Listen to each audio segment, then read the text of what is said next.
Hello everyone, welcome to विद्यार्थी YouTube channel. र आज म फेरि पनि सधैँको जस्तो एउटा नयाँ भिडियो लिएर उपस्थित भएको छु। एकदमै इन्ट्रेस्टिङ भिडियो लिएर उपस्थित भएको छु। म्याथबाट एकदमै नै इन्ट्रेस्टिङ भिडियो लिएर आज उपस्थित भएको छु म। सो यदि तपाईहरु मेरो युट्युब च्यानलमा नयाँ हुनुहुन्छ भने मेरो युट्युब च्यानललाई सब्स्क्राइब गरिदिनु होला। यहाँ हेर्नुस् त, तपाईहरु बोर्डमा टाइप 1 मा यो 4 वटा क्वेशनहरु हेरिराख्नु भयो होला है। यो 4 वटा क्वेशन यहाँ रहेको छ टाइप 1 मा। सो यस्तो क्वेशन हेर्ने बित्तिकै हामीलाई डर लाग्छ है। डर भनेपछि के कस्तो डर, हामी कसरी सोल्भ गर्ने त, त्यस्तो मनभित्र हामीलाई डर हुन सक्छ। सो तपाईहरु पक्कै पनि डर नगर्नुस्, मात्र 1 सेकेन्डमा यसको एन्सर निकाल्न सकिन्छ।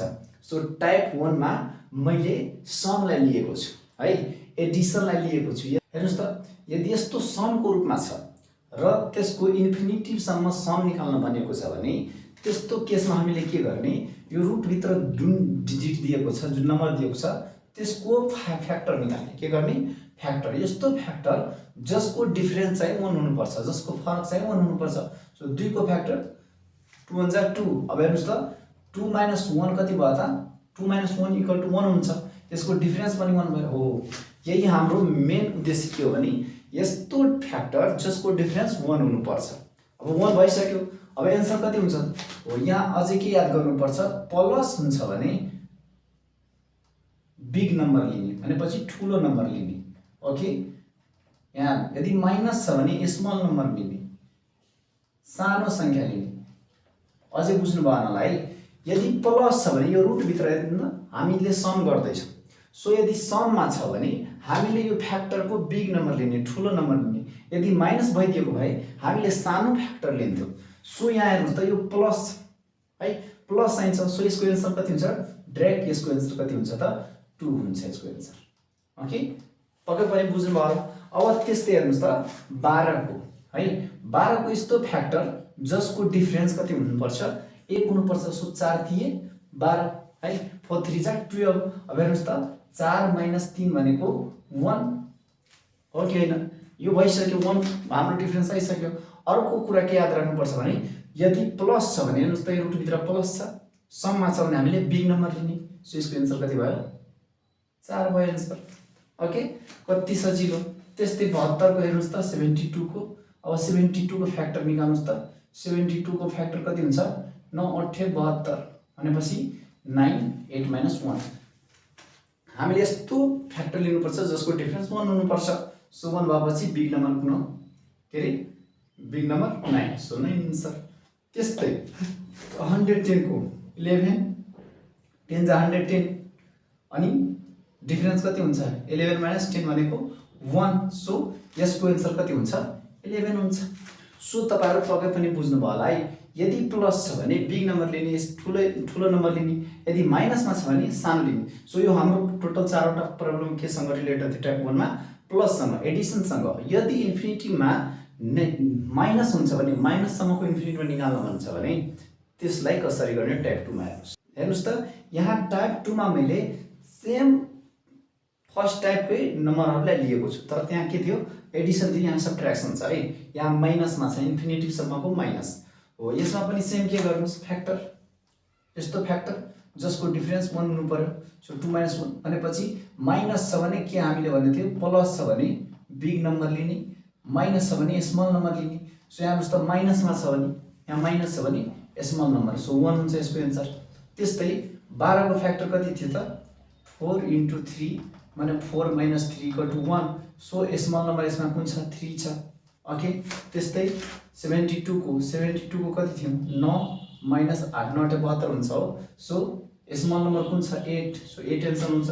त्यस्तै यहाँ 110 को कति हुन्छ? 110 को 11 जाँदा 110। सो यसको स्मल नम्बर कति छ? 10 छ। यो हाम्रो फाइनल एन्सर भइसक्यो। एडिसनको पनि सब्ट्र्याक्सनको। यदि प्लस वाला छ भने ठूलो नम्बर लिने, यदि माइनस वाला छ भने सानो नम्बर लिने।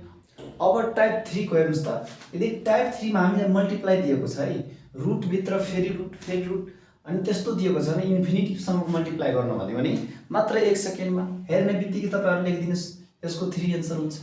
जे छ यसमा, यसको 7 एन्सर हुन्छ। त्यस्तै यसको 2 एन्सर हुन्छ। हो, यदि इन्फिनिटिभ सम्म मल्टिप्लाई दियो भने हामीले सेम त्यही राख्ने। यदि इन्फिनिटिभ छैन भने के गर्ने है।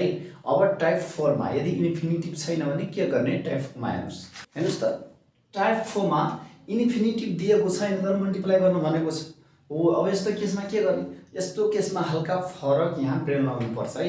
यहाँ फरक के छ हेर्नुस् त, यहाँ के छ 5 छ, सो यहाँ 5 लेख्नुस्।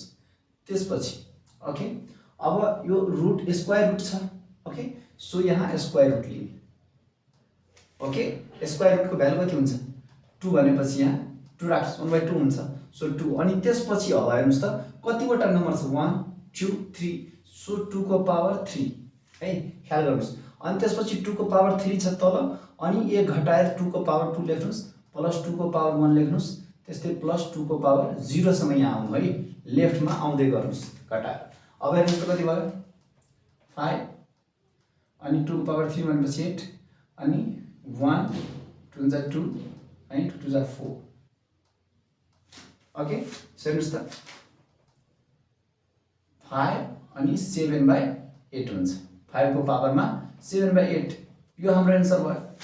बुझ्नु भयो भने एउटा, बुझ्नु भएको छैन भने एउटा अझै हेर्नुस् त, यहाँ हेर्नुस् त यहाँ 7 छ, सो 7 लिने है। त्यहाँ हामीले 2 लिएका थियौँ तर यहाँ रुटको भ्यालु कति छ 3 मा छ, सो 3 लिए। अब पावरमा के लिनु भने चाहिँ कतिवटा नम्बर छ 1 2 3 4, सो पावरमा 4। अब यहाँ घटाएर यहाँ 4 छ भने पावरमा यहाँ 3 लेख्ने, त्यसपछि 2 लेख्ने, त्यसपछि 1 लेख्ने, अनि त्यसपछि 0। अब एडिसन माथि 1 + 3 + 3 = 9 अनि 3 = 27 / 81 3 को। अब 7 अनि 10 9 1 10 अनि 30 40 भनेपछि 40/81। हेर्नुस् त यदि यस्तो केस छ भने हामीले यो तरिकाबाट गर्न सक्छौँ। सो पक्कै पनि तपाईहरुले सजिलै बुझ्नु भयो होला। यदि बुझ्नु भएको छ भने, छैन भने पनि आफ्नो प्रतिक्रिया दिनु होला, लाइक कमेन्ट अनि शेयर गर्नु होला, साथै मेरो युट्युब च्यानललाई सब्स्क्राइब गरिदिनु होला। Thank you.